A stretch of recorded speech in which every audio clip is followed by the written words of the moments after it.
Well, in this session, we'll explore different reactor models available in Aspen Plus for the simulation of different reactions. Particularly, our focus will be on the non-kinetic reactors. So, in total, Aspen Plus has 9 different reactor models. Out of them, 4 are non-kinetic reactor models. There are 2 reactor models for the continuous plug flow and stir tank reactors, one batch reactor model, one model for the electrolyzer simulations, and one model for the fluidized bed reactor simulations. In this session, we'll only focus on the non-kinetic reactors. I have recorded a separate video on the continuous stir tank and plug flow reactor models and a separate video on the batch reactor and electrolyzer models. For those specific content, I refer to the relevant videos on my YouTube channel. So let's have a brief overview of all reactor models before we jump into the non-kinetic reactor model simulations.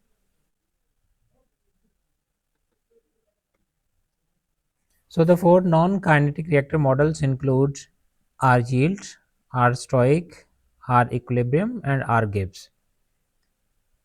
Here, the yield reactor is the most simpler one that only requires the information of the product yield and commonly used for the pyrolysis, decomposition reactions, and various biomass and coal conversion processes. It does not require any kinetic information and even does not require any stoichiometric information of the involved reactions. The RStoic model, it does require the stoichiometry of the involved reactions and the specific conversion or the extent of reaction to simulate the product formation from the relevant reactants. You can use this reactor model for various simpler simulations such as combustion processes, hydraulic processes, or even for the kinetic reactions. If the kinetics are not important, then you can use the relevant conversion factor to simulate the reactions. Our equilibrium model calculates the product composition assuming chemical equilibrium based on the Gibbs energy minimization, and several industrial processes that are close to the equilibrium conversion can be simulated using this reactor model. And the fourth non-kinetic reactor model involves the Gibbs free energy minimization to predict the product composition. So it does not require the stoichiometric information of the involved reactions. It can perform chemical equilibrium as well as phase equilibrium calculations. The common application of the RGibbs reactor model is the high temperature conversion processes such as combustion and gasification. Besides non-kinetic reactor models, the kinetic reactor models involve the plug flow reactor model, the CSTR reactor model, the batch reactor model, and a specific reactor model for the simulation of electrolysis process, and a separate model categorized under the model palette solids to simulate the complex interaction of fluid and the solid phases in the fluidized bed equipment. This figure indicates a selection guide of the most appropriate reactor model for the given simulation. For the selection, you need to be aware of the available information. If the kinetics of the involved reactions are available, then you can use either the steady state reactor model or the batch reactor model. If no kinetic information is available, then you need to look into the operational regime of the process, whether reaction and phase equilibria are involved or not. If the equilibrium conditions are relevant for the reaction, then you can use either REquilibrium or RGibbs reactor model. For RGibbs, you don't need to have the stoichiometric information, but for the REquilibrium, you have to have the information of the stoichiometry. And similarly, if the phase is not relevant for the reaction, then you can use either the stoichiometric reactor having the stoichiometry information, or if the stoichiometry information is not available, then you can use the RYield reactor. So using this flowchart, you can decide about the relevant reactor model for your given simulation. For this session, we will only focus on these 4 reactor models. Let's have a look on the problem statement before going into the simulation. For this session, we'll simulate RDF gasification process, and the RDF is the refuse-derived fuel that can be gasified to produce the syngas, and even the syngas can be upgraded to hydrogen rich gas using water gas shift reactors. Also, it's stated that the part of the syngas is used for the power generation through gas turbine. So, in this example, the gasification is modeled using Gibbs reactor, assuming Gibbs free energy minimization to predict the equilibrium product composition. In reality, the gasification process may not be thermodynamically controlled, rather kinetically controlled. So, if that is the case, then I advise to use the kinetic information for the gasification rather than the equilibrium information so that the product composition can be validated with the experimental data. Aspen Plus has already developed some pre-solved examples available in Aspen library in the installation directory. One of the model example is related to entrained flow gasification and the other one is related to fixed bed gasification. These models include the detailed kinetic information of the gasification process, and even the results are validated with the experimental data. But assuming our Gibbs reactor, at least we can have a thermodynamic limitations of the product compositions for the gasification process.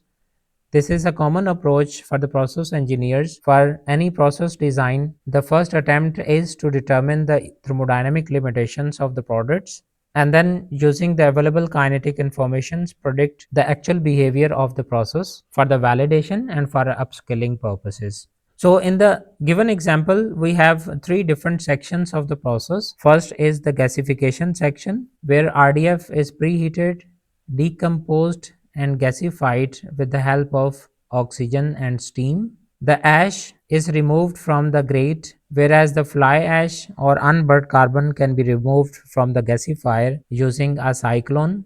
The syngas is then split between the Syngas Upgradation section and the gas turbine section. In the Syngas Upgradation section, the temperature is lowered before feeding to the shift converters. There are two shift converters, both are currently assumed to be operating at equilibrium. The first at 350 degrees Celsius and the second shift converter at 250 degrees Celsius. Whereas the remaining portion of the syngas is sent to the gas turbine section where the syngas is burnt with the high pressure air and the product is passed through the gas turbine to produce a certain amount of power. So the combustor is simulated as a conversion reactor or RStoic reactor. The syngas upgradation section is simulated using REquilibrium reactors. The gasification is simulated using Gibbs reactor and the decomposer is simulated using RYield reactor. So in this assignment, we are asked to perform mass and energy balance in Aspen Plus, then study the effect of oxygen to RDF mass ratio and steam to RDF mass ratio on the gasifier temperature, syngas composition and RDF conversion. Also, we are asked to optimize the flow rate of oxygen and steam to achieve hydrogen to carbon monoxide ratio of 1 and study the effect of shift converter temperature on the hydrogen to carbon monoxide product ratio. So we need to simulate the process, perform sensitivity analysis, perform optimization with the specific objective, and also perform the sensitivity analysis of the equilibrium reactors. So let's open Aspen Plus interface and solve this assignment.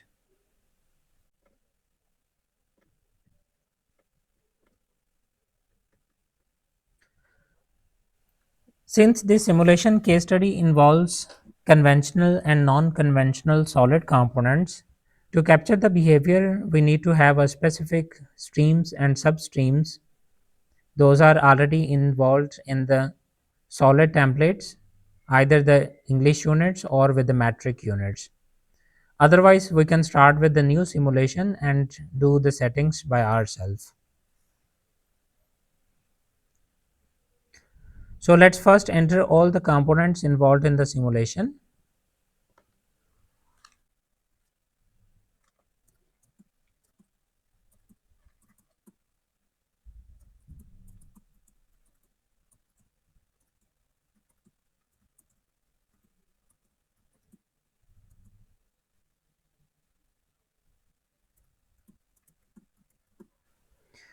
So methane was missing in this table, components used in the simulation, so you have to add this methane at the end as well. Besides, the ash is a non-conventional component in this simulation. Carbon is a solid component. and RDF is a non-conventional component. Once the components are added, then we can move to the property method. For this simulation, you can use a Peng-Robinson equation of state with extension of Boston-Matthews. This is appropriate for gasification. Otherwise, you can use ideal method as well, that entirely deals with the ideal gas equation of state and involves the solid estimation as well. Let's proceed to the next to view the interaction parameters. Proceed next. So whenever you are simulating non-conventional components, those are not the default database components. You have to inform Aspen Plus how different properties will be estimated. And at least the two most relevant properties are the enthalpy and density of non-conventional components. In the assignments, different models are suggested for the enthalpy and density. For the heat of combustion or enthalpy, H-Colgan model is suggested, and for the density, D-Col IGT model is suggested. So let's pick the enthalpy model, H-Colgan, and density model, D-Col IGT. For the heat of combustion, we are given with the 20.81 megajoules per kg. So for that purpose, we have to pick a separate option. The first option, code 6, indicates that we can manually enter the value of heat of combustion. Similarly, for the ash, use the default methods of H-Colgan and density D-Col IGT that can simulate the enthalpy and density of ash. Once the non-conventional property methods are selected, then we can proceed to pure component property definition of heat of combustion. Select a non-conventional component and use any appropriate name. Pick the parameter of H combustion, shift the units to megajoules per kg, and enter the value of RDF 20.81. We don't have any information of ash, so that's it for the properties environment. With this, we can run the properties environment and save the file before jumping into the simulation environment. Let's jump into the simulation environment. The first thing to do in the simulation environment for the solid simulations is to shift the class from the conventional to non-conventional. For that purpose, either go to the setup in the specification. Here the stream class is mentioned. So we can pick the stream class other than conventional to simulate the non-conventional components as well. Otherwise, we can go to the stream class section. Here different stream class definitions are provided. For instance, the conventional stream class simulates the mixed conventional components, whereas other substreams including conventional solid, non-conventional solid, non-conventional solid with the particle size distribution, and conventional solids with the particle size distribution can be shifted from this section to the right, or an appropriate stream class can be chosen. For instance, the MCINCPSD involves the conventional components, conventional solid components with the particle size distribution, and non-conventional solid components with the particle size distribution. So this is just the information of the stream class. Let's choose the appropriate stream class from the flowsheet option, the last one. So this selection will allow us to define the non-conventional components, conventional component solids, and their particle size distributions. Once we are done with this, then we can draw the process flow diagram. For process flow description, first let's define the streams and then we can draw the flow sheet. So the first stream is the RDF, and then we need an oxygen stream, and for gasification we need a steam stream. For RDF, let's define the specifications. Go to the third option, non-conventional solids. The temperature pressure conditions are given in the below table over here. The temperature is 25 degrees Celsius, pressure is 1 bar, the flow rate is 15,000, and for the composition, since this non-conventional component is purely RDF, so we can choose 1 for the mass fraction. Once this is done, go to definition of the proximate and ultimate analysis. For the proximal, add the moisture and the other remaining fractions. The moisture is 3.66% on wet basis, but the remaining proximate analysis is on dry basis. So let's enter the other informations. Fixed carbon is 83.7%, volatile matter is 6.19%, and ash is 10.11%. After proximal, let's enter the ultimate analysis. For ultimate analysis, it's entirely on dry basis. So 10.1111 is ash, carbon is 52.295, hydrogen is 8.108. So try to enter as many digits as possible. 1.438 is the nitrogen, there is no chlorine, sulfur is 0.22, and oxygen is 27.829. So similarly, for the sulfur analysis includes the pyritic sulfur, sulfate, or organic sulfates. The sulfur can be pyritic or sulfate or organic. Since we don't have any of the detailed information, so we can keep 0.22 as the total pyritic sulfur. The third information on this page we have to enter is related to the particle size distribution. And for particle size distribution, it is suggested that use a distribution function, and the distribution function is a normal distribution with a d50 of 4 millimeter and standard deviation of 1 millimeter. So before that, already particle size distribution is of the units of micrometers. So let's first edit the grid, then we can enter the particle size distribution function. On the PSD mesh page, use the equidistant, use the lower limit as 1 and upper limit as 10 millimeter on the millimeter scale, and create PSD mesh. Close the window. Now this particle size distribution mesh is of the millimeter scale from 1 to 10 millimeter. Go to the distribution function. Already the normal distribution function is selected. We just need to enter the standard deviation of 1 and d50 as 4 on the millimeter scale. Once this is done, let's calculate the particle size distribution. So this is how the distribution will look like. The numerical values of the distribution and the cumulative weight fractions are given in this table on the right. Since d50 is given as 4 millimeter, so you can notice the maximum weight fraction is given in this window. We don't have to enter any other information for the RDF as of now. Let's enter the information of oxygen stream.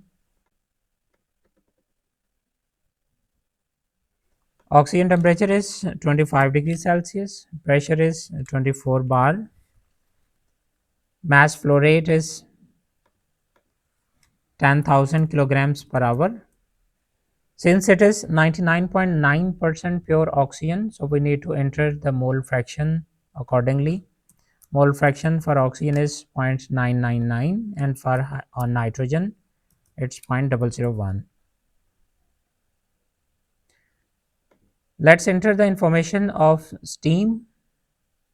Steam is available at 350 degrees Celsius. Mind, all this information of the conventional components has to be entered in the mixed tab. Pressure is 24 bar.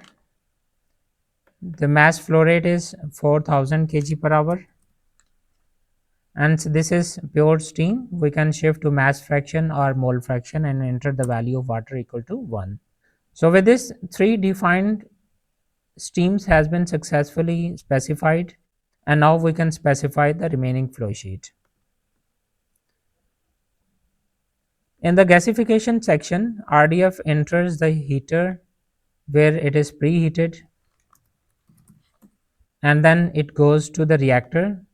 The first reactor is specified as a yield reactor with the name decomposer, and then we have a grate. Grate is to remove ash from the decomposed products. For that, we can use a substream splitter because the ash is a non-conventional solid and everything else is a conventional component over here. So we can use a SS split to simulate the grate. Use Gibbs reactor for the gasification process. And from the Gibbs reactor, the fly ash can be removed by a cyclone separator. Though cyclone separator model is also available, but over here we can simulate the same phenomena using substream separator. Since the fly ash or carbon is assumed as a conventional solid component, but syngas components are the mixed conventional components, so Aspen Plus can separate different stream classes using this block. So let's connect all the units with the streams.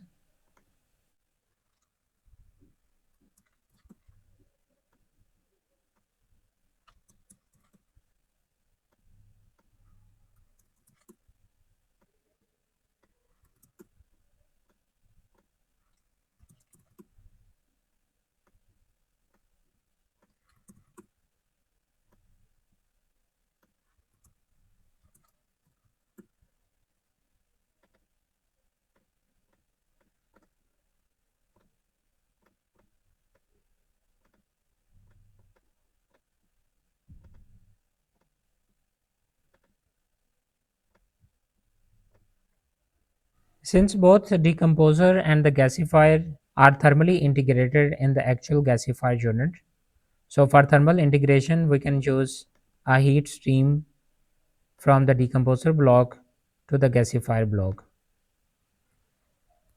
So the flow sheet is complete. We can beautify it by selecting all units with the Control B and Control J options. Remaining we can adjust manually.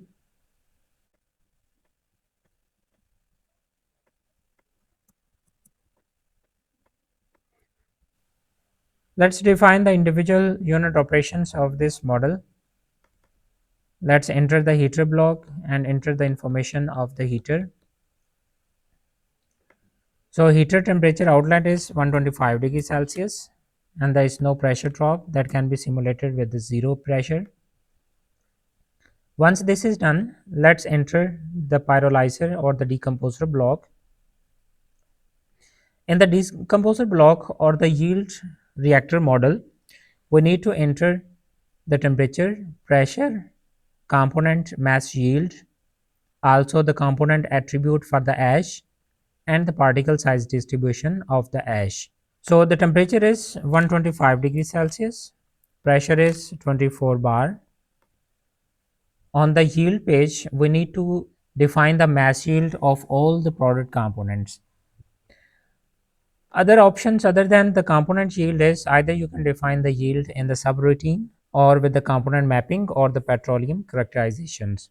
Let's stick to the component yield and select all the components those are expected as the product of the yield reactor, including water, ash, and the components of the ultimate analysis other than ash, including carbon, solid carbon, hydrogen gas, nitrogen gas, chlorine, sulfur, oxygen. So these are the products of the RDF decomposition. Let's choose the mole basis to mass basis.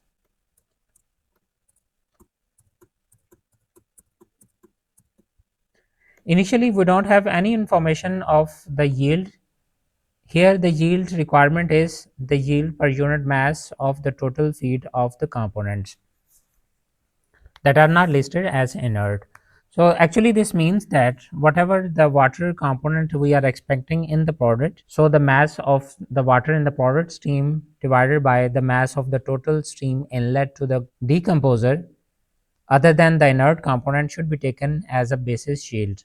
We don't have the information. Let's momentarily enter one for each and we can rectify it. This is not even close to the reality, but having no information, we can assume any value over here and then rectify it in the calculator block. The other option required for this is the component attribute for the ash. So let's go to the component attribute, pick the stream ID as a non-conventional particle size distribution, pick the component to ash and attribute proximate analysis. It's purely ash. Let's enter the value of 100 to ensure 100% ash. In the ultimate analysis, keep it 100%, and in the sulfur analysis, let's keep any value.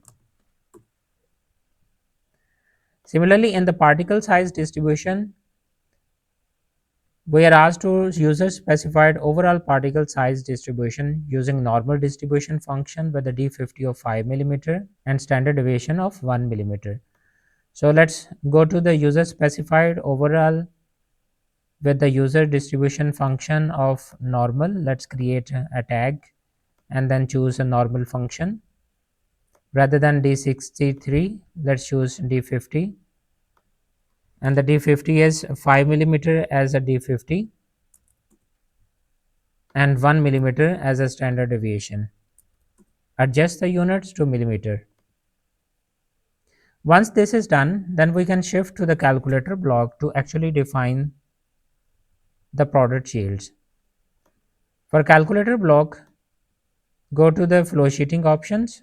Under the second calculator options, let's create a new calculator as yield.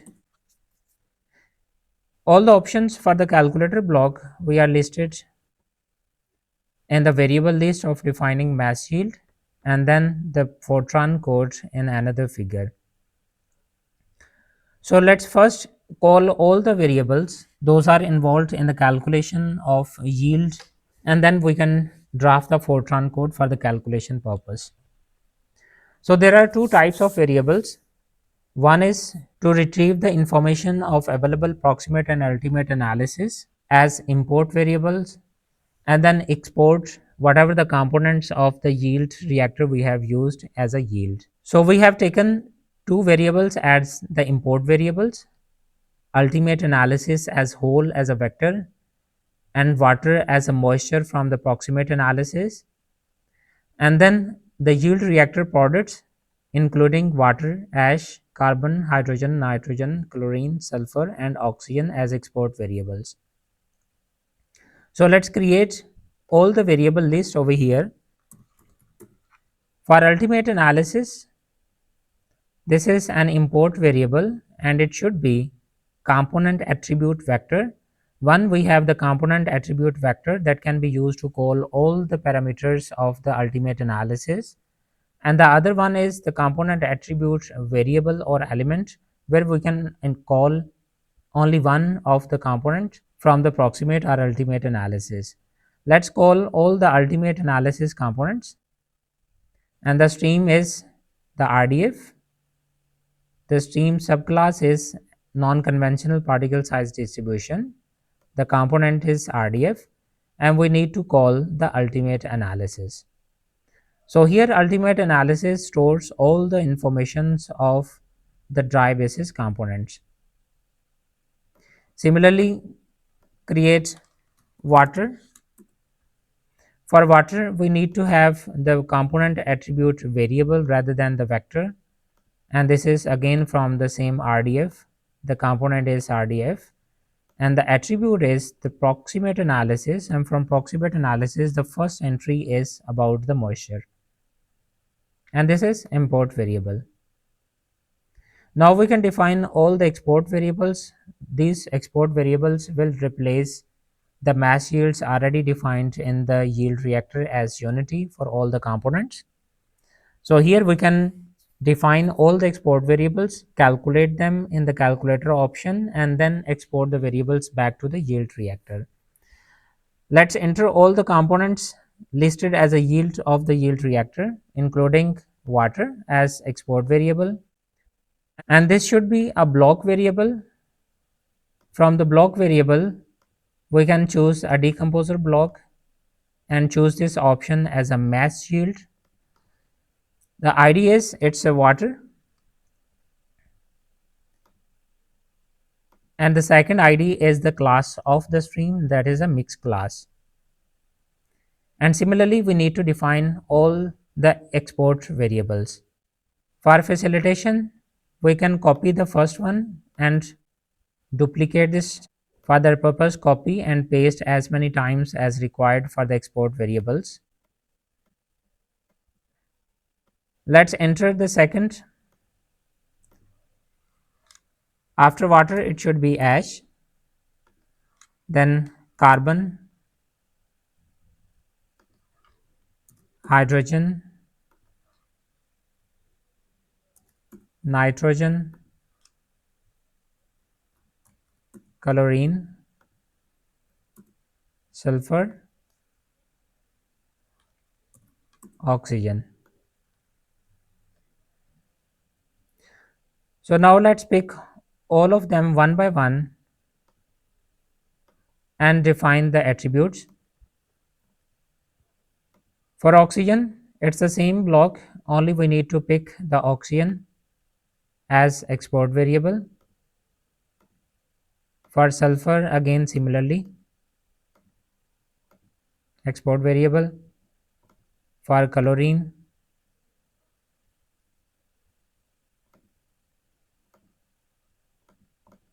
similarly for the remaining components.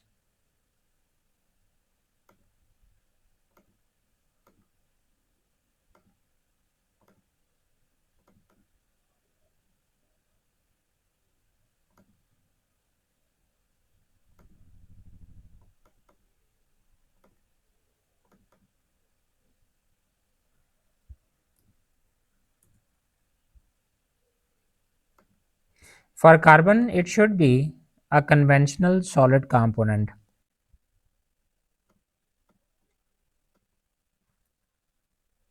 For ash, it should be a non-conventional solid component. Let's cross verify.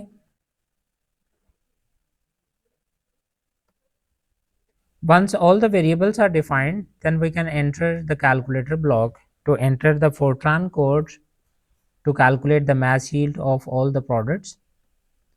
So for the mass yield, first we need to calculate the wet basis product compositions and then draft the code. To convert from the dry basis to wet basis, first we need to calculate the fraction. First we need to calculate the fraction of the moisture. So for that purpose, enter the code of 100 minus water from the proximate analysis on 100% basis, and then use this basis to calculate the product yield. So the first export variable is water, and water is exactly the same as from the proximate analysis. The next variable is ash. Ash should be the first ultimate analysis component but converted to the wet basis rather than the dry basis. To call the first component of ultimate analysis, let's call the first variable and multiply with the fraction to convert it to the wet basis, and similarly for the remaining components.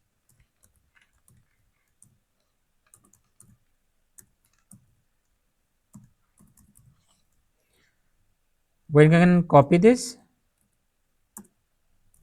and repeat as many times as required.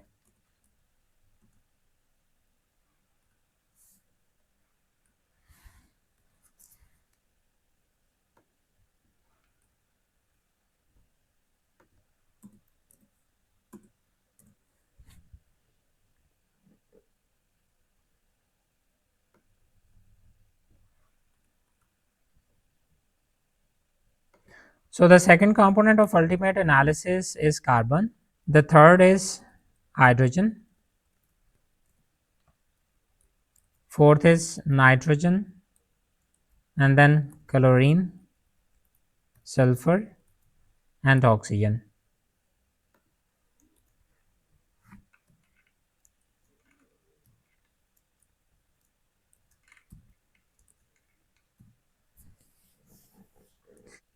With this, we have defined how to determine the mass yield. Just a point to bother. In a Fortran code, first entry should always be from the column number 7 onward. The first 6 columns are reserved for the internal working of Fortran. So let's move to the next input entry.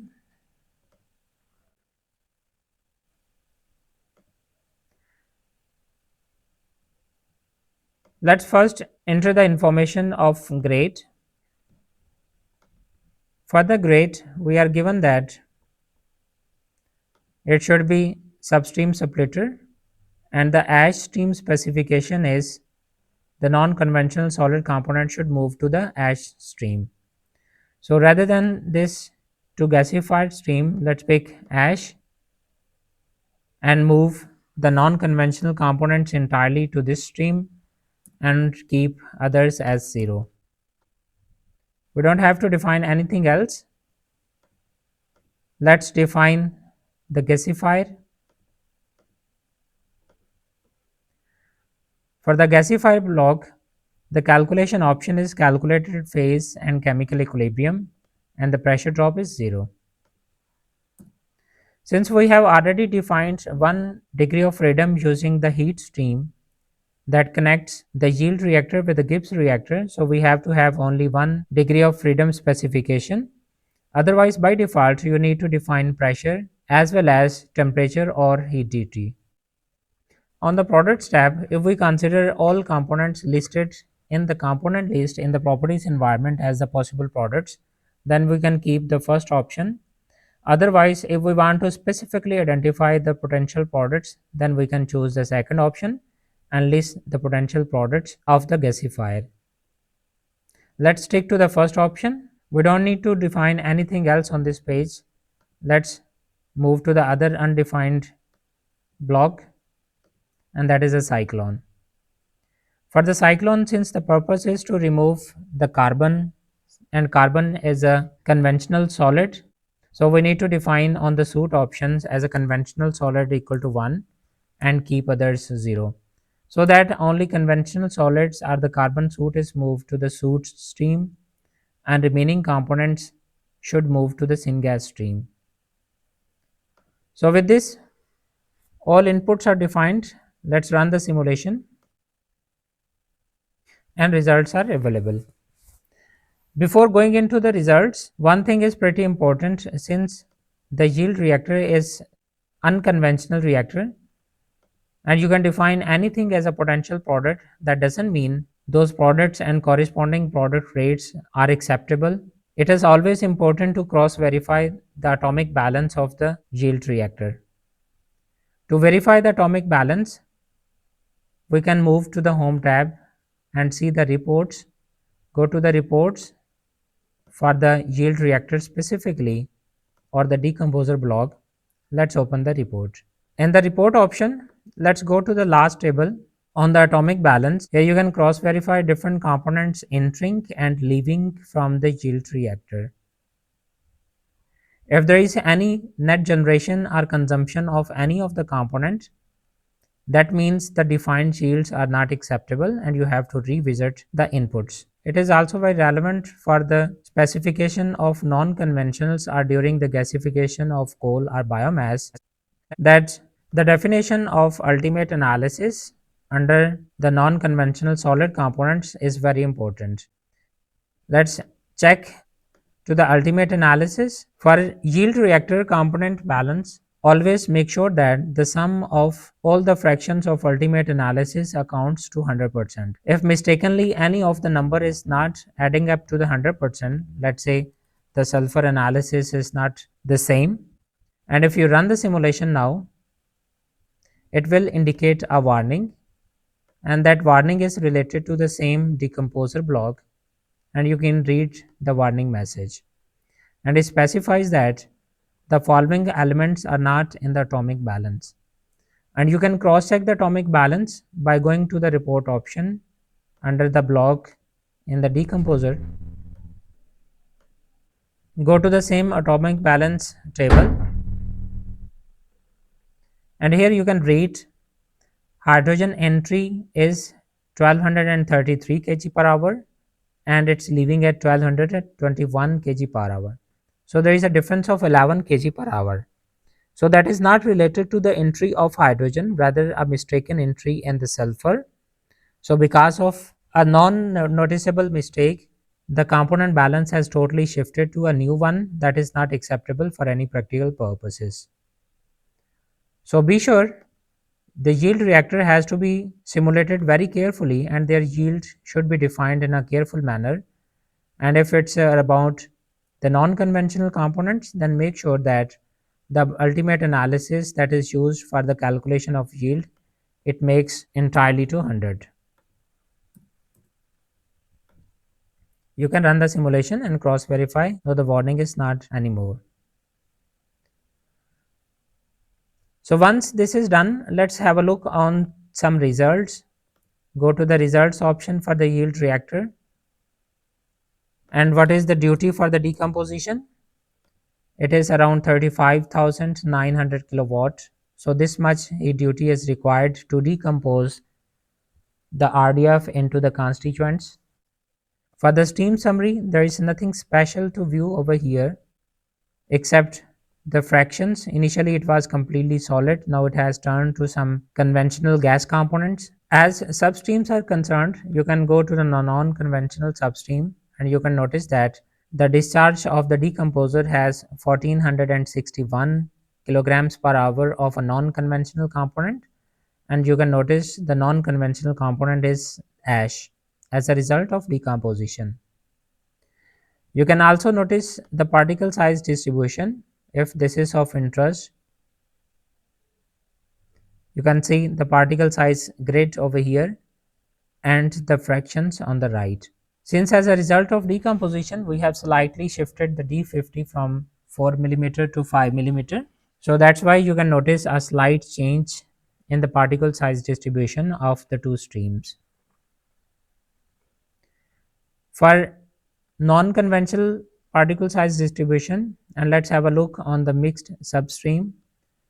For the mixed substream, there is no entry as the inlet, but there is a product leaving the decomposer block. So you can see the mass flow rate or the compositions of the product stream. Let's have a look on the grate. It should remove all the ash formed. Go to the results option, and you can notice the non-conventional particle size distribution stream has ash, and to gasified stream has mixed and conventional solid components. From the stream results, this ash should contain all the ash formed in the decomposer block, and that is 1461, and that is related to ash. And remaining conventional components are passed to the gasifier. Let's have a look of the results of the gasifier. The gasifier temperature is close to 780 degrees Celsius, and you can mind the duty. This duty is exactly the same as that of the decomposer. So it has supplied 35,000 kilowatt to the decomposer, and remaining the heat generated during the combustion section of the gasifier is used to heat up the product stream from 125 degrees Celsius to 780 degrees Celsius. So you can notice other results on the stream results. For the stream results, syngas is the product stream of the gasifier having a temperature of 780 degrees Celsius. Let's have a look on the mass flow rates of different components. So water is a product. It has also included nitrogen.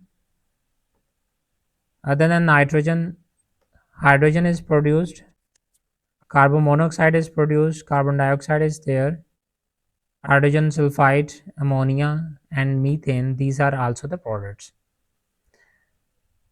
Somehow, the gasifier operating at 780 degrees Celsius, it does not have identified any carbon soot. So the cyclone installed at the exhaust of the gasifier is not of any use as of now.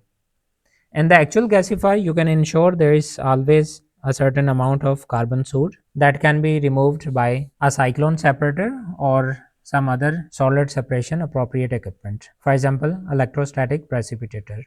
So the first section of the gasification is complete. Let's perform some sensitivity analysis and optimization before we add the other sections. To perform the sensitivity analysis, let's go to the flow sheeting option in the model analysis tool options. And the first option in the model analysis is the sensitivity analysis. Let's create a sensitivity analysis where we can modify the oxygen to RDF composition and steam to RDF composition and monitor the effect of this modification on the gasifier temperature, conversion, and the product compositions. So let's define this first sensitivity analysis O2 to RDF composition. First, we need to define all the variables that are required for this analysis. And the first one is the flow rates of oxygen and flow rate of RDF. Let's call the variables. We want to vary oxygen flow rate so that the oxygen to RDF ratio is changed, and that oxygen should be under the stream variables, and stream is the oxygen stream. Substream is mixed, and the variable is the mass flow rate. Initially, we had 10,000 kilograms per hour of oxygen flow rate. Let's vary between 8,000 kg per hour to 15,000 kg per hour. Let's even change from 5,000 kg per hour instead of 8,000 kg per hour. And in total, we can have 11 points so that the increment is 1000, or we can move to 21 points to even produce a high resolution.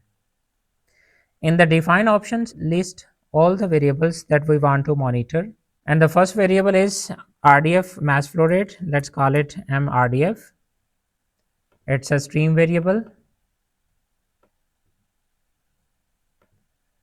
From the stream RDF, substream is non-conventional, and we want to have the mass flow rate in kilograms per hour. The next one is the same oxygen mass flow rate. We have to make the ratio. So let's call it once again stream variable. From the oxygen stream this time, substream is mixed, and the variable is the mass flow rate. So keep in mind, we have oxygen stream as 99.9% oxygen and remaining is nitrogen. So it's a close assumption that the total mass flow rate is the same as that of oxygen. Otherwise, you need to pick from the mass flow rate instead of the stream variables.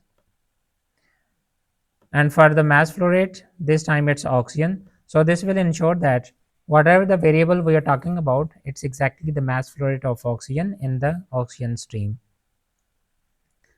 Then we need to monitor the temperature of gasifier. For that, go to the gasifier block.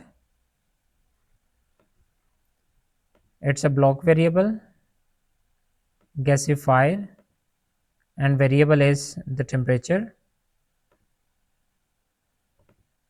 in degrees Celsius. Besides, we can have the product compositions, and for product compositions of all the product streams, let's list down the hydrogen as a product stream. For that, we can go to the stream variable, and this stream is the syngas.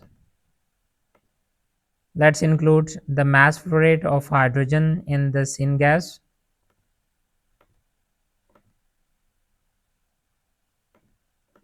And similarly, we can copy the same to define for carbon monoxide, for carbon dioxide, and for, let's say, methane. Let's change this to carbon mono, carbon dioxide, and methane. Instead of flow rate, I recommend to study the composition so that we are in the range of 0 to 1 and we can easily analyze their compositions instead of the flow rates. Let's shift from mass flow rate to mass fractions, or rather the mole fractions. Similarly, go for the carbon monoxide. Now it's a carbon monoxide, and rather than mass flow, it's a mole fraction. For carbon dioxide, go to mole fraction of carbon dioxide, and similarly for methane, go to mole fractions for methane. So these are all variables we need as of now. Now we can tabulate the results of sensitivity analysis. The first column of the sensitivity analysis is the oxygen to RDF ratio. So for that we have defined mass flow rate of oxygen, MO2, divided by MRDF. These are the names of the variables. And then for the next columns, we can define other variables of interest. For example, let's call the temperature, let's call mole fraction of hydrogen, mole fraction of carbon monoxide, mole fraction of CO2, and X CH4. And that's it. We have defined the sensitivity analysis feature for oxygen to RDF mass ratio, and let's run the simulation to view the results. So let's reset and then run the simulation. Results are available. You can view the results from the results tab. Here it has not produced the temperature results. So let's change the variable from the block variable to the stream variable. We can associate this to stream as well. Let's say it's a stream variable, and for the stream syngas, it's a mixed upstream, and we want to have the variable of temperature. So let's run the simulation again and view the results. So this time the temperature is displayed. So we have the variables of interest is we have to change the oxygen to RDF mass flow rate, and that is varied from 33 to 0.99, close to 1. And then for whole range it has calculated different mole fractions. So let's plot all the mole fractions. So go to the plot options. On the x-axis vary oxygen to RDF mass ratios, and plot all the variables on the y-axis. This is how different parameters are varied across oxygen to RDF mass flow rate. For example, notice the temperature change. As we increase the oxygen flow rate, the temperature rises.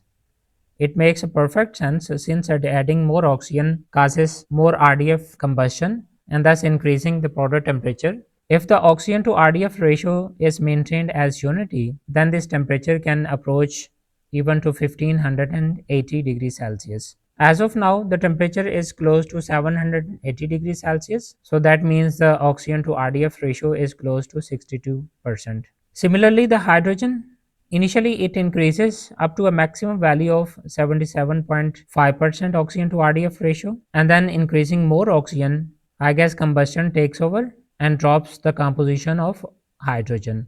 And this can be anticipated since this is the same time where the temperature shoots from 927 degrees Celsius up to 1600 degrees Celsius. And also at this time, the methane production almost diminishes, and also the carbon monoxide composition is nearly at its peak and drops afterward.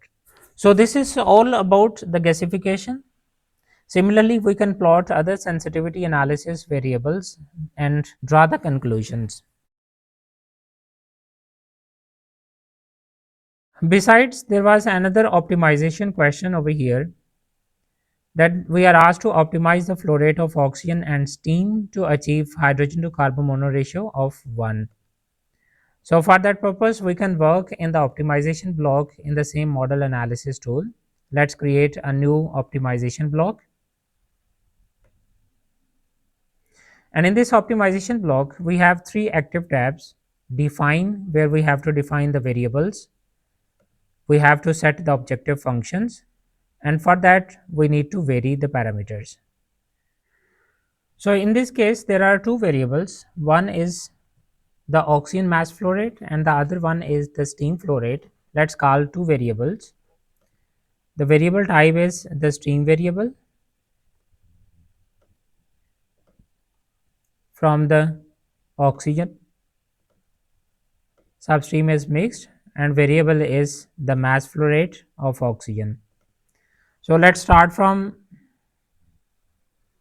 something like 5000 till 15,000, so that Aspen Plus can search in between this range.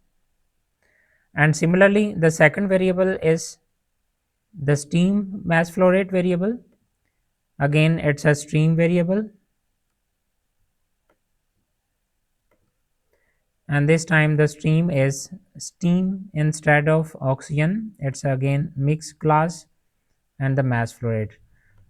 The lower limit can be, let's say, 3000, and upper limit can be 10,000. So that Aspen Plus will search in between these ranges to meet the desired objective variable. To define the variables for the objective function, let's first create X hydrogen, take a stream variable from the molar compositions, mole fraction from the syngas,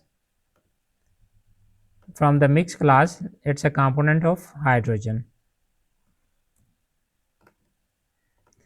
Similarly, define composition of carbon monoxide. Again, it's a stream variable from the mole fractions, syngas, substream is mixed, and component is carbon monoxide. We need to define the ratio of the two as objective function. Let's minimize the objective function X hydrogen to X CO. This is not the only requirement. We are asked to maintain a hydrogen to carbon monoxide mole fractions equal to 1, and for that purpose we need to optimize the steam and oxygen flow rates, and that we can place as a constraint. So let's put a constraint to this ratio, and the constraint is just the next option. Here we can place a constraint. Constraint is that the two components and their ratio should be equal to 1. Let's call the two components once again. We can copy from here and we can paste the two variables over here. So it is exactly copied the two variables from the optimization block. And for the specification objective is it should be exactly equal to 1, and the first entry is the specification, it should be equal to 1, and the second is the expression, it's a hydrogen mole fraction to carbon monoxide mole fraction. Keep in mind these variables should be exactly the same as defined under the define tab, and we can have a tolerance of, let's say, 0.01, so that it can search between this tolerance limit to make carbon monoxide and hydrogen ratio to 1, and for that purpose it will optimize the two variable parameters or the manipulated parameters. Let's save the file and run the simulation. It is always advised to uncheck the sensitivity blocks while doing anything else. So let's reinitialize and run the simulation once again. Results of the optimization are available. It started with the initial value of hydrogen to 0.25 and carbon monoxide from 0.19 until their final values are equal at 0.28, and objective function value that should be equal to 1 is 0.999. We can fairly assume equal to 1. Let's have a look on the manipulated variable. To achieve this equal mole fractions, we have to have the oxygen mass flow rate of 12,389 kilograms per hour, and the steam flow rate should be 3,118 kilograms per hour. So this is how we can optimize any operational variables to achieve a certain desired objective function. So this is all for the gasification section. So let's move on to the next section where we'll simulate the syngas upgradation.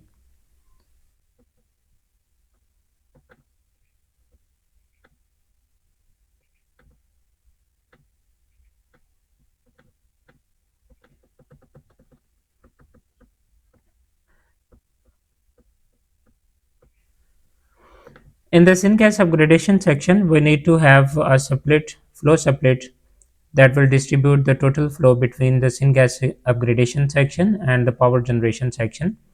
Then we need to install a cooler followed by equilibrium reactor, followed by another cooler, and followed by another equilibrium reactor. So let's develop the flow sheet. For the flow supplet, we can use this F supplet block. Mind the difference between F supplet block and the S supplet block. S supplet, the latter, is used for the substream suppleting, where we have mixed upstream or conventional or non-conventional. If anytime the separation between these substreams is desired, then we can use this as supplet.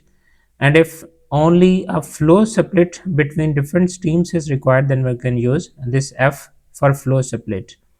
So let's use this flow supplet block. Call it F split. Then followed by a cooler.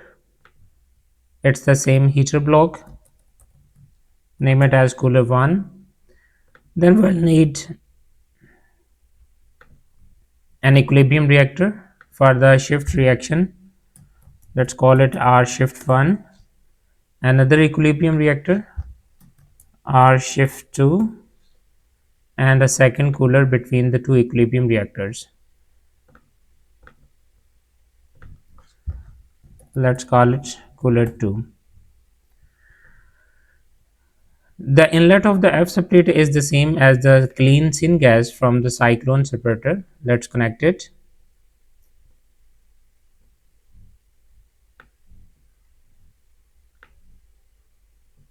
The outlet of this flow supplet is 1 goes to the cooler 1. Call it 2 shift 1. And the second goes to the power generation. Let's call it to gas turbine. From cooler 1, it enters the first shift block to shift 2. The equilibrium reactor always have the two outlet streams required, one as a liquid bottom product, you can name it any, and the second vapor product that goes to the cooler 2, name it product of shift 1, and then from cooler 2 it goes to shift 3, and the product is vapor product as hydrogen rich and the other liquid product. So this is the flow sheet of syngas upgradation section. Let's select all this section, Control B and Control J, to align the blocks and the streams. So that's it for the flow sheeting. Let's have the inputs of all the associated blocks of the upgradation section, where the flow split is 75% of the flow split to the shift reactor and remaining 25% to the gas turbine. So let's proceed to the flow split. Identify the stream that goes to the Syngas upgradation section, that is to shift 1, and enter a value of 0.75. So that's only specification required over here. Mind oftenly, if no liquid phase is expected, then it's always better to change the valid phases from vapor liquid to only vapor. Doing this will reduce the unnecessary load on the Aspen Plus to cross check the vapor fraction calculations or phase transformation calculations. For the cooler one, it said that the block is the heater and the temperature is 350 degrees Celsius, and there is no pressure drop for the cooler block. For the shift converters, these are the equilibrium reactors. So we are modeling the shift conversion reactions as equilibrium reactions. Mind, in reality, the shift reactions are also the kinetically driven reactions. So if you have the better kinetic information, then you should use the kinetic reactor from the plug flow regime. Otherwise, for thermodynamic calculations, this equilibrium reaction will serve the purpose. So let's enter the information of the shift reactor. There is no pressure drop, duty is 0. Let's shift the temperature to duty, enter 0 pressure value to no pressure drop and 0 duty value. And we have to enter the reactions as well. And the reaction is given that carbon monoxide and steam they react to produce hydrogen and carbon dioxide. So let's enter carbon monoxide reacts with steam to produce hydrogen and carbon dioxide. The stoichiometric coefficients of all are 1. So if you enter the 1 value for reactants, it automatically detects the negative value, and for products, it detects the positive value. The other specification for the equilibrium reactor is if you have the molar extent, then you can enter the information of molar extent. Otherwise, you can provide the information of temperature approach. This is the temperature approach to equilibrium. Assuming 0 value over here, we'll consider that we perfectly achieve the equilibrium conditions for this block. Otherwise, equilibrium conversion or complete achieving of equilibrium is improbable. So for that case, either you can enter a positive value for positive deviation from the equilibrium or negative value over here. The extent estimate can be given, otherwise it's not really required. The temperature approach suggested was also 0 degrees Celsius. So that's the only specification after temperature and pressure conditions. So the shift 1 is specified. Let's move to the second cooler. For the second cooler, we have to have 250 degrees Celsius. Let's specify the temperature to 250 degrees Celsius and put the pressure drop equals 0. And for the equilibrium reactor, for second equilibrium reactor, conditions are still the same.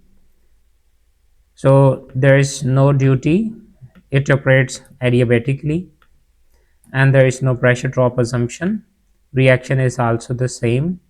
So it's a carbon monoxide reacts with steam to produce hydrogen and carbon dioxide.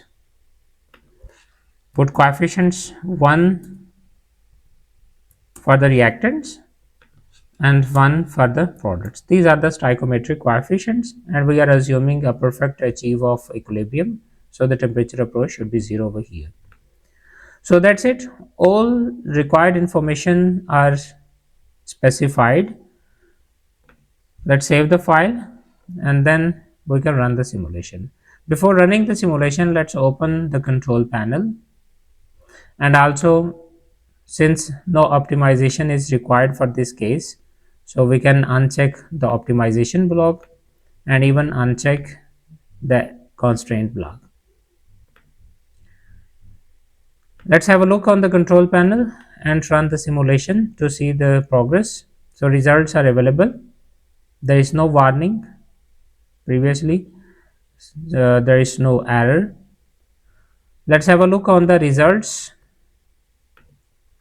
The most important results for this case are how much carbon monoxide is converted to hydrogen in the equilibrium reactor first and second. So let's have a look on the results of the equilibrium reactor. Enter the results block, or from the navigation pane you can directly reach the results tab. The outlet temperature is 485 degrees Celsius. Mind, we have specified the inlet temperature of 350 degrees Celsius. So you can cross check from here, and the 350 degrees Celsius is coming from the cooler block. Let's again cross check. This is 350 degrees Celsius, but since the reaction in the equilibrium block are the exothermic reaction, that increases the temperature to 485 degrees Celsius. So in total there is a difference of around 135 degrees Celsius increase in the temperature. Whether this is acceptable for a practical case, you need to decide before proceeding to the validation of the model. And this is a vapor fraction. The equilibrium constant values are also given for this equilibrium reaction. So this reaction is strongly supported to the forward direction. That is also indicated by the equilibrium constant of 5.79 value. The stream results, these are important as of now. Let's have a look on the once there is a no liquid product, since the operating temperature is really high, 350 to 485, so we are not expecting any liquid phase for this case. So let's have a look on the flow rates of the inlet and the outlet products.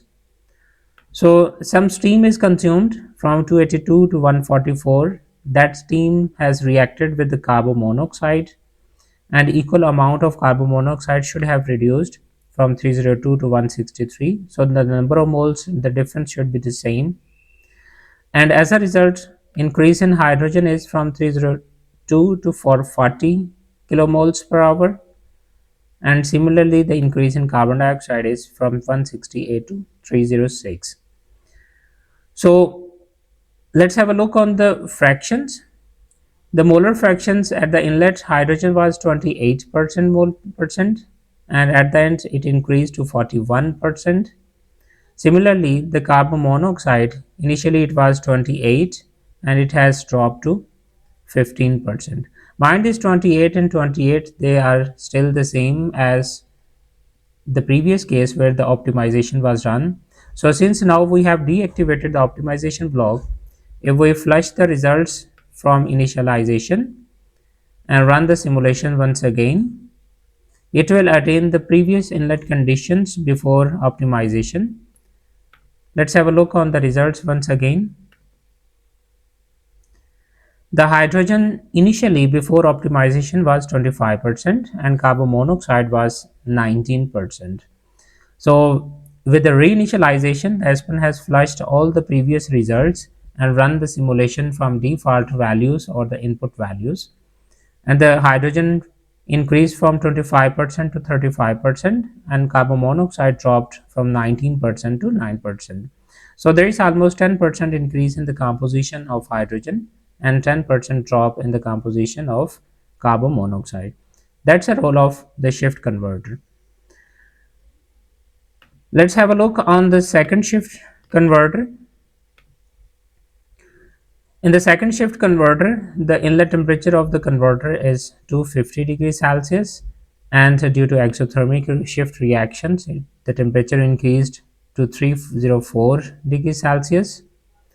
The equilibrium constant value is even greater than the first shift converter. Let's have a look on the stream results. On the stream results, let's go to the flows first. The hydrogen at the entry level was 340 kilomoles per hour, and now it increased to almost 50 kilomoles per hour to make it 391. and similarly carbon monoxide has dropped from 93 to 42. As far as mole fractions are concerned, the carbon monoxide mole fraction, it even dropped from 9.7% to 4.3%, and hydrogen, it increased from 35.4% to almost 40%. So there is almost 4.6% increase in the concentration of hydrogen in the final products. So that means doing simulation, we can predict that if everything is assumed to be thermodynamically controlled, if the syngas composition at the discharge of the gasifier was around 25%, adding two shift converter, we can increase the hydrogen concentration from 25% to almost 40%, and the carbon monoxide is dropped from almost 20% to close to 5%. The exact numbers you can cross check from the simulation, but this is a general story that is achieved after the simulation of shift conversions. In the simulation, we were also asked to cross check doing the sensitivity analysis, study the effect of shift converter temperature on the hydrogen to carbon monoxide product ratio. So we can vary the shift converter temperature and see how the hydrogen to carbon monoxide product ratio has changed. Let's do this sensitivity analysis. This time we need to change the temperature. Temperature is in fact not controlled at the entry, rather it is controlled through the cooler block. So we need to call the temperature of the cooler block as the manipulated variable and call the products of the shift converter to study the ratio of hydrogen to carbon monoxide. Let's proceed to the sensitivity analysis tool. Here, let's call it shift T shift as a manipulated variable. We need to call the variables and then define. Let's call all the variables required. In this case, one variable is associated to the block variable, and that is the temperature of cooler 1. Let's specify this, and we would like to vary, since the currently controlled temperature is 350 degrees Celsius, let's vary it from 300 to 400 degrees Celsius as the inlet temperature. Mind, since the reactions are exothermic, so whether we control the exothermicity or control the duty of the reactor, that will indicate how much the temperature range will be within the shift converter, or we can change the inlet of the shift converter. But still, changing the inlet reaction temperature does not mean the overall reaction temperature will be the same. Since the duty is 0, so adiabatic operation will increase the temperature. So you need to mind the difference for this change. Let's enter a difference of 10 points. That's it for the manipulated variables. Now we can define the compositions. So let's call XH2. It is associated to the stream leaving the products of the shift converter, that is P shift 1. Let's call this stream variable, and the stream is product of shift 1, and we are asked to have the mixed flow, and the required is the mass or mole flow. Or rather than stream variable, we should have the mole fraction. So for the mole fraction, we can individually call the compositions of the two components. So this is associated to the hydrogen, and let's copy the same and paste and change it to carbon monoxide. So we only need to change the component for this case as a carbon monoxide. So it's a mole fraction of the product of shift converter, and the component is carbon monoxide. And we need to vary the temperature and study the ratio of carbon monoxide, hydrogen and carbon monoxide. The first column in the results should be the T shift, that is the variable, and the second should be xh2 by xco. These are the two variables. That's it. Let's run the simulation and see the results. So T shift, it indicates 0. Let's cross check what is the mistake over here.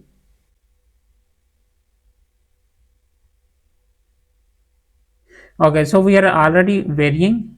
We don't need to define in the table. Even we can keep it blank.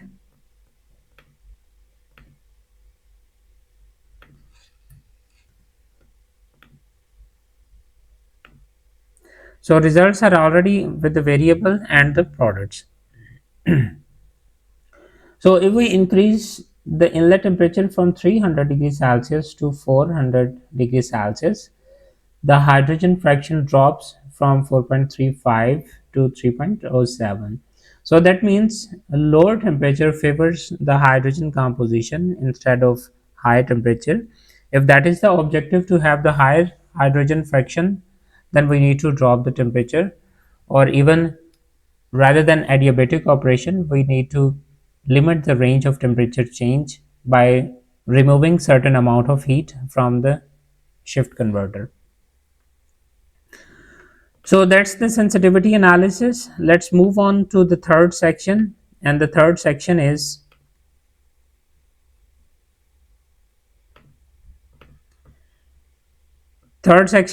gas turbine section. For the gas turbine section, we need to pressurize the air and then burn and then pass the products from the gas turbine. Let's first develop the flow sheet. We need a pressure changer as a compressor to compress the air. Let's call it COMP. Then we need a combustor. We can use combustion reactor or the RStoic reactor for this combustion process. And then we need a gas turbine. The gas turbine is still from the same model palette pressure changers. It's the same compressor block. Let's use the other symbol for the gas turbine. So it's G turbine. The inlet is the same to gas turbine stream as the fuel syngas. Compressor inlet is air, and the product is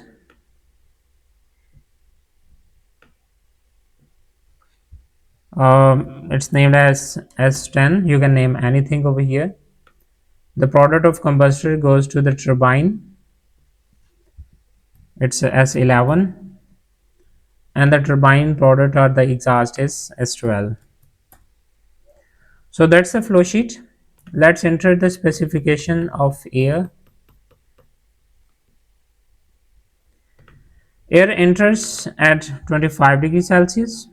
It's again from the conventional mix substream.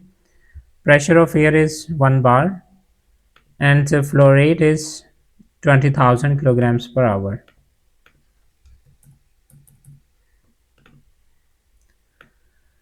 The fraction of air is 79% nitrogen and 21% oxygen.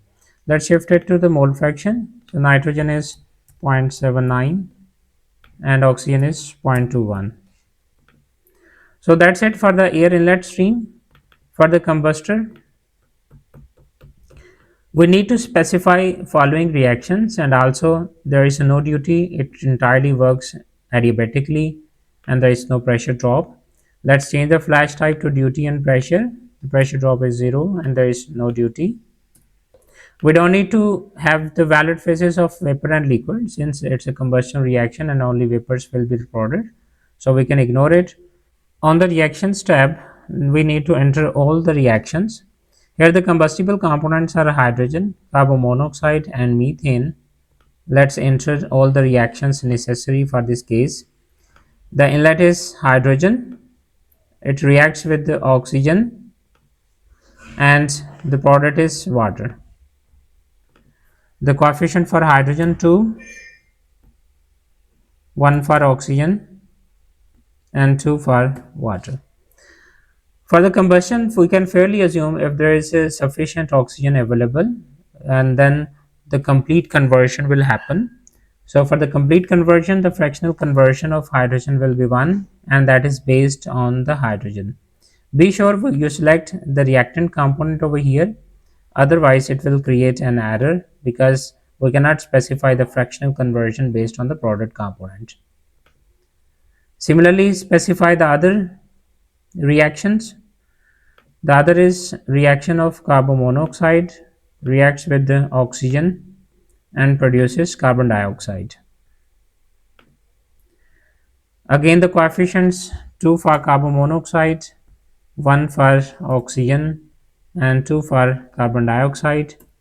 The fractional conversion, this is 1 based on the carbon monoxide as a component. So oxygen will be considered as excess component. Also enters the third component, methane. Methane also burns with the excess oxygen and produces water molecules and carbon dioxide. 1 mole of methane reacts with 2 moles of 2 moles of oxygen to produce 2 moles of water and 1 mole of carbon dioxide. This time it completely converts, and the conversion component is methane. That's it for the combustor. Now we need to specify the compressor and the gas turbine. For the compressor, we are asked to have the isentropic efficiency of 85% and the discharge pressure of 24. So the model is compressor. We can select the isentropic with a discharge pressure of 24 bar and the isentropic efficiency of 85%. For the gas turbine, again the discharge pressure is 1 bar and the isentropic efficiency is 85%. Now this time the model is gas turbine rather than the compressor. Specify the isentropic discharge pressure of 1 bar and efficiency of 85%. So that's it. We are done with the specifications of all the streams and blocks for the third section. Let's run the simulation. So results are available. So now the complete flow sheet results are available. Let's have a look. What is the conversion and what is the products of the combustor, and then how much power is required for the compressor and how much power is developed by the gas turbine. So for the combustor block, the discharge temperature of the combustor is 2075 degrees Celsius. Mind, this is adiabatic flame temperature, since we have excluded any potential heat loss from the combustion section. So whatever the heat of reaction is, it will entirely be consumed for raising the temperature of the flame. So the adiabatic flame temperature as of now is 2075 degrees Celsius. The reaction extent is also given on this page. So 40 kilomoles per hour based on hydrogen, 31 for carbon monoxide, and 23 based on methane. So that is the conversion. That is the extent of reaction. If required, you can also expect the phase equilibrium. Let's move to the stream results. On the stream results page, let's have a look on the molar flows of all the components. There is an increase in the number of moles of water in the product because of the combustion products. Then hydrogen, it entirely consumed. There is no hydrogen in S11 stream, that is the product of the combustor. There is no carbon monoxide, completely consumed. There is no methane in the product stream, that is entirely consumed. And also, since we have not considered the combustion or the oxidation of ammonia and hydrogen sulfide, in reality, if the temperature operation temperature is adiabatic flame temperature close to 2000 degrees Celsius.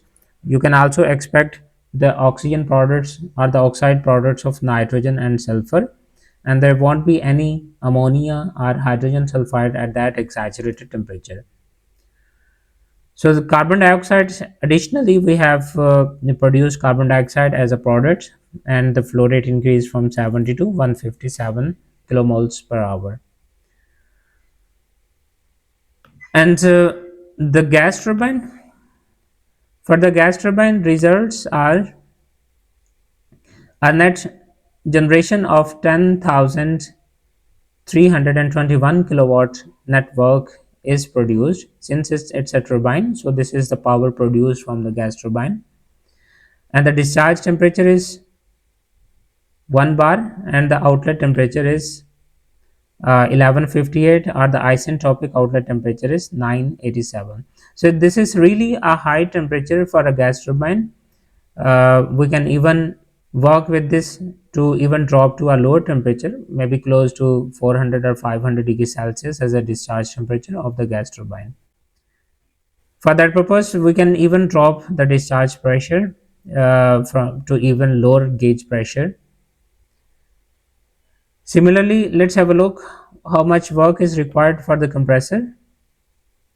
For the compressor, total power requirement is around 2892 kilowatt, and because of that, temperature increase is 519 degrees Celsius, and from the isentropic basis it's 448 degrees Celsius. Mind the discharge pressure is 24 bar and the inlet pressure was 1 bar, and we have just assumed a single stage compressor. In reality, this may not be the practical case for 24 pressure ratio. This is really a high pressure ratio for the compressor. So consider using multi-stage compressor and inter-stage coolers to limit the power requirements and make it close to a practical case. So that's it. This is how we can simulate a complete RDF gasification, syngas upgradation, and part of the syngas used for combustion process. The real purpose for this simulation was one, how we can define a non-conventional components and do the simulation based on the non-conventional and conventional solid components, even choosing the particle size distribution information. Second, how we can use different non-kinetic reactor models for different simulation purposes. And the non-kinetic reactors, we have used yield reactor for the decomposition purposes, where we have defined entirely the yield of the product stream. Then Gibbs reactor, where we have assumed a Gibbs energy minimization phenomena to estimate the products and the product compositions. Then we have used two equilibrium reactors for the shift conversion, where we have considered a zero approach temperature to the equilibrium. That means we have fairly assumed that everything happens at the possible equilibrium at given temperature pressure conditions. And then fourth reactor we have used is the stoichiometric reactor, where the complete purpose was to completely convert the combustible components into the products. The optimization and sensitivity analysis was also performed. For sensitivity analysis, we have considered how changing oxygen to RDF mass ratio affects the product compositions and the product gasification temperature. That was the sensitivity analysis for the gasification section. And even we have considered the optimization of oxygen and steam flow rates, considering that we achieve a certain objective function for the simulation, and that objective function was uh, having equal mole ratio or a mole ratio of hydrogen and carbon monoxide in the syngas product stream. Then besides, we have conducted sensitivity analysis of the shift converters, where we change the temperature, inlet temperature of the shift converter gas, and then monitored the product compositions of carbon monoxide and hydrogen. And the result was, if we increase the inlet temperature from 300 to 400 degrees Celsius, then the product composition of hydrogen reduces with respect to carbon monoxide. So that's it for this simulation.